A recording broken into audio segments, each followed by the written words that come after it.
For today's video, I would like to share my client. Ang gusto po mangyari po ay magpakulot at magpakulay kasi po ayaw niya na po magpariban. Kaya po gagawin po natin sa kanya ay magpakulot at magpakulay.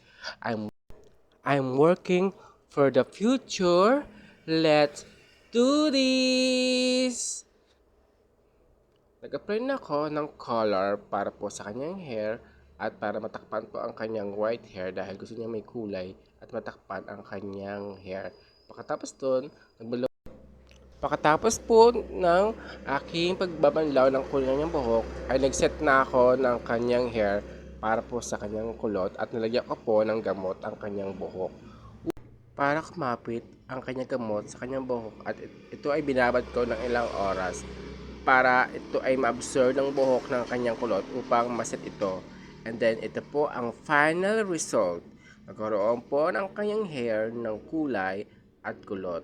Dahil gusto niya ito at pwesta niya pong magpakulot dahil gusto niya rin po ng bagong buhok at bagong style ng kanyang hair.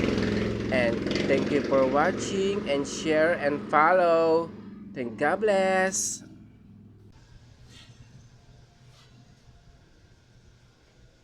Diyan mo to. Ako to, tingnan mo. Ganda. Itong pigli ito, Oo. picture. Pili.